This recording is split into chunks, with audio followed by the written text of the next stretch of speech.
Typical breezy morning when you camp by the beach at Captain Billy's Landing.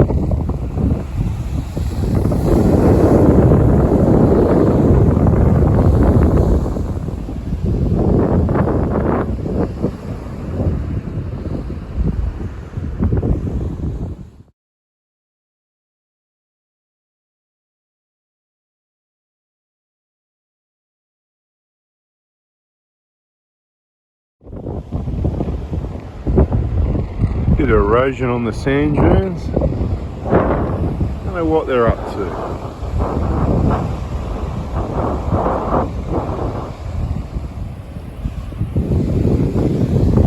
This landing, it's built out of all this rock. It's got this rock base under it and concrete over the top. A little bit of water heading in and out of here.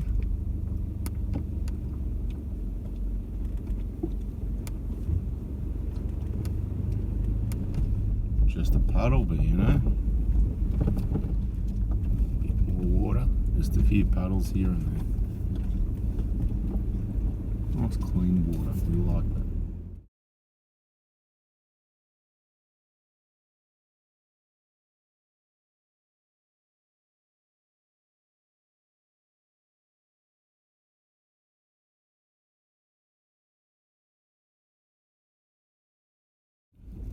Yeah, quite a nice drive in and out of here. The road's really good condition and not too much traffic, just the surveyors going the other way.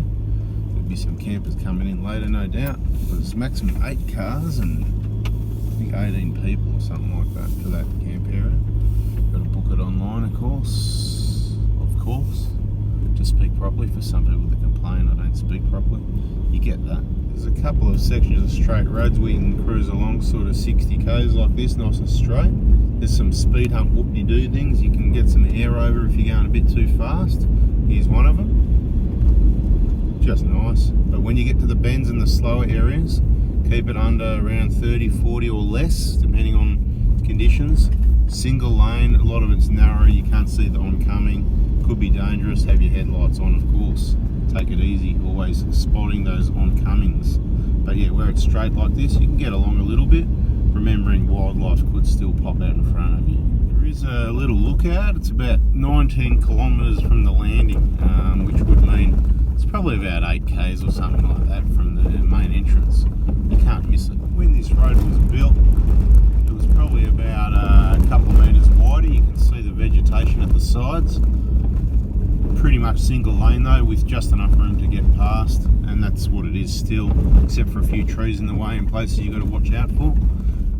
But for the most part, it looks like they've put down that red gravel most of the way, or any of the areas. Some of them are a bit sandy, it varies a little bit. There is some clay areas, but they're nice and flat, well packed, well driven. It's not a hard track, it's a really easy to drive track that looks like it's been well made, putting that red gravel down, keeping it in good condition. Doesn't look like something that gets a lot of maintenance or anything like that, but it seems to be just staying in good condition. So I don't really know why they want to close it. I'd love to know what they're up to. Anyway, I think it's a really nice drive in and out.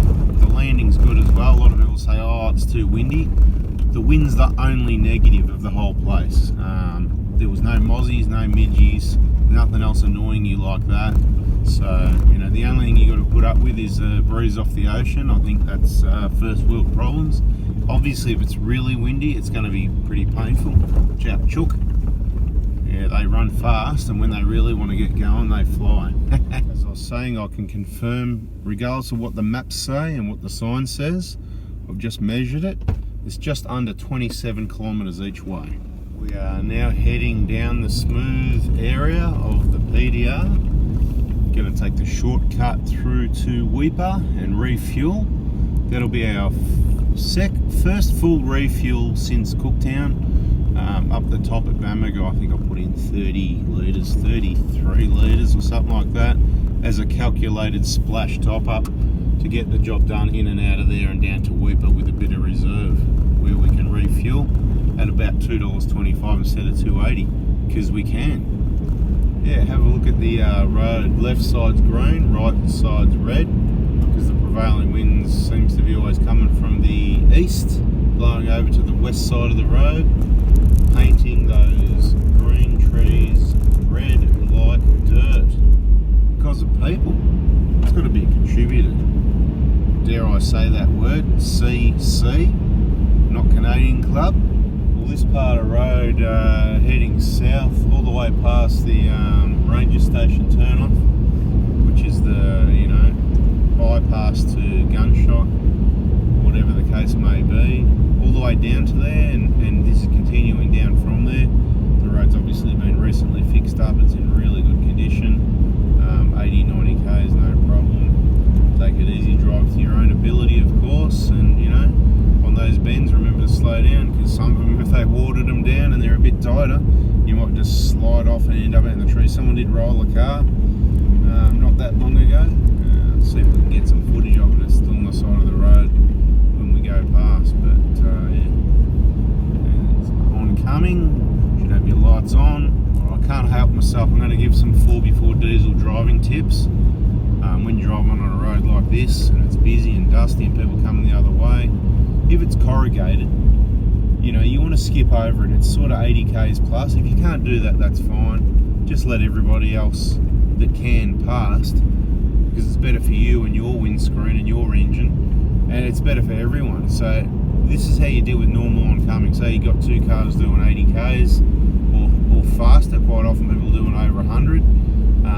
It's a bit fast. You're going to end up with busted windscreens, and also consider the dust to the engine. So this is what I recommend, and if people did it, would be just awesome. At the moment I'm cruising along about 90 k's. When I see a car, so I'm in fourth, converter lock, keeping the transmission cool, saving fuel also, and keeping EGTs down. Just watch the videos on 4x4 diesel and listen very carefully and learn. But cruise along like this. If I have an oncoming,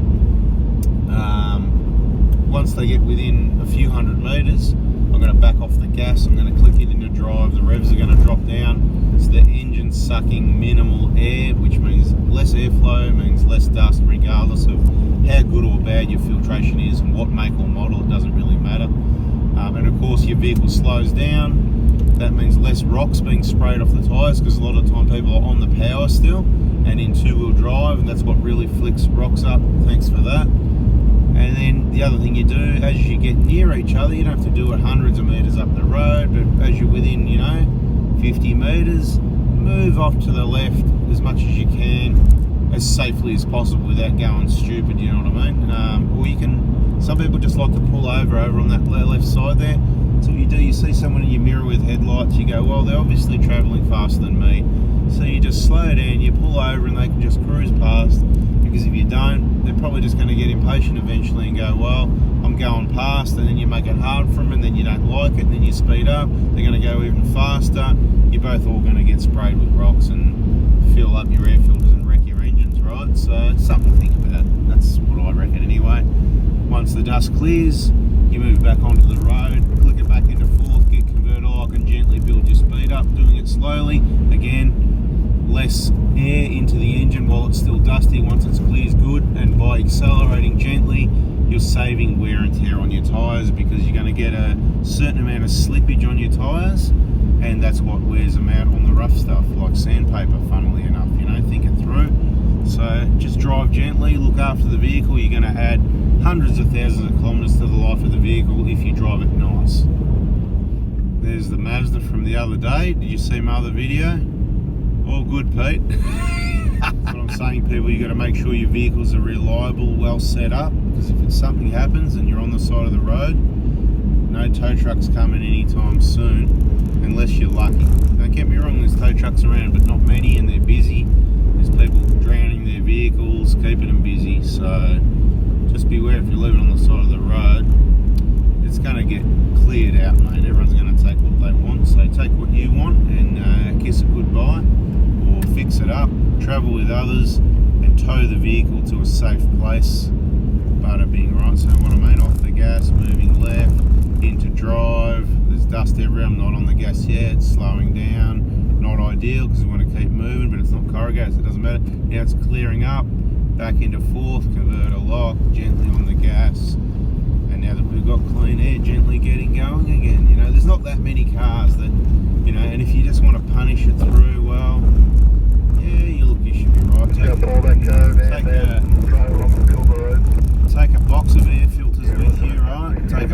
crocs if you're going to drive aggressively. Just stopping in at Moreton telegraph station. In round numbers is about 100 k's down the road from Captain Billy's landing turn-off. Yeah, it's only Prados allowed here, so there's our 3 Prados. Pretty quiet at the moment. Got the old telegraph poles going up the middle there. And there's another Prado, so there you go, right? Very quiet here. Way you like it, low dust, low busyness.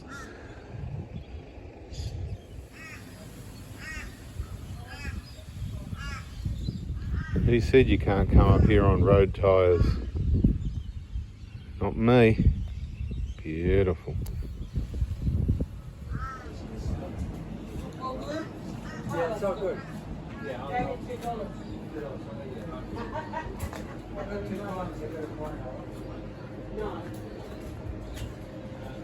Hi fellas, how you going? And just on the way out, you can see the old teletrack poles. Down over the Wenlock at a bridge. Yes, the Wenlock does have crocs in it, including salties.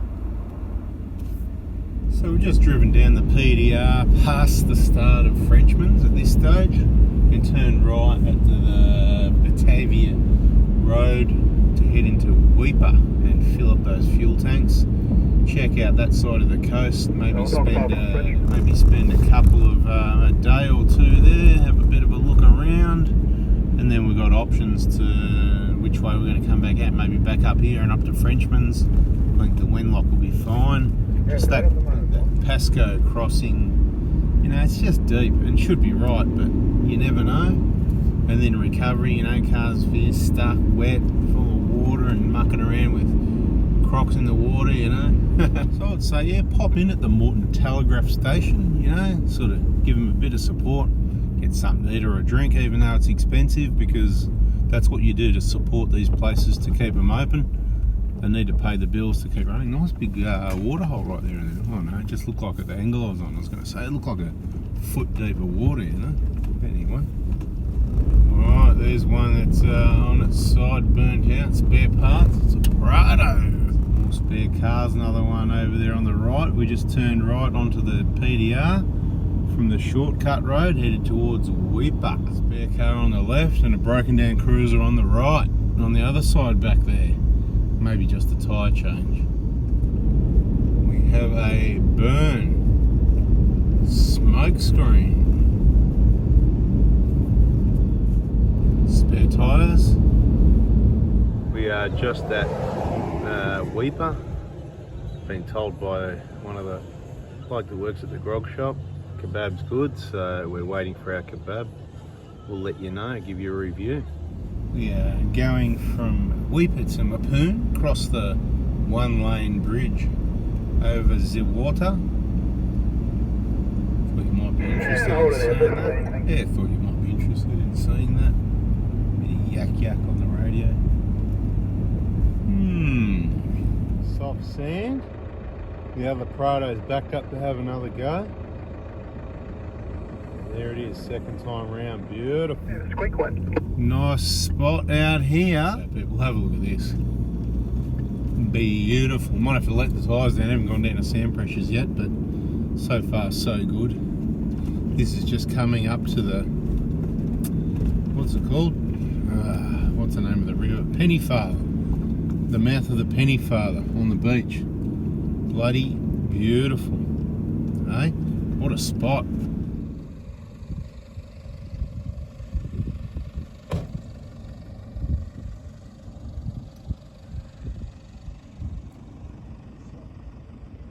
Have a look at that.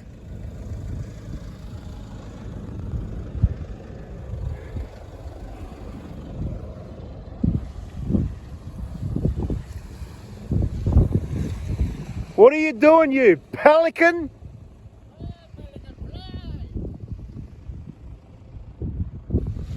Have a look at that beach.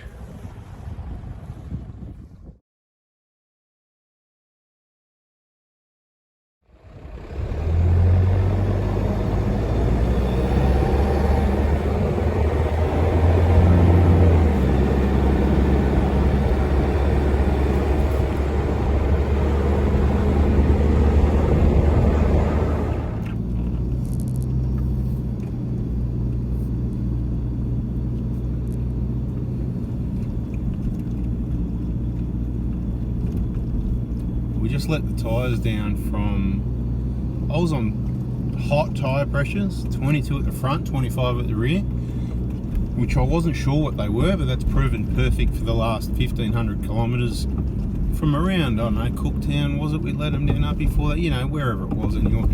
We refueled in Cooktown. We let the tyres down before the start of the Balloonfield trip, around Cape Trib. It's all coming back to me now. We might have let them down a little bit more again, but for most of the run, they've been on 22 at the front, hot, and 25, which means lower pressures once they're cold.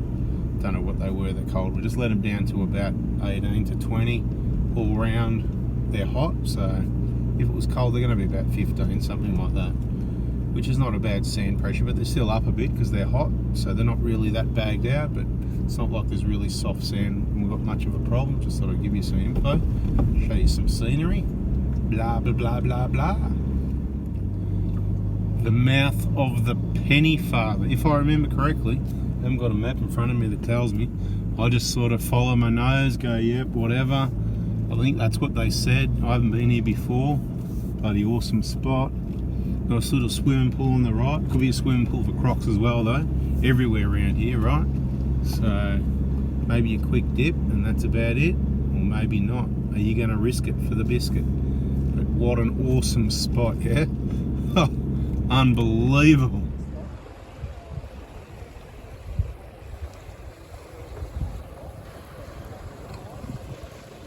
Up the river a bit. What's he doing, mate? Bloody tourist drivers. Unbelievable. Gonna need more momentum to get up that soft sand on 20 psi nearly. See if he gets himself bogged here. Lucky this time. Then turn it.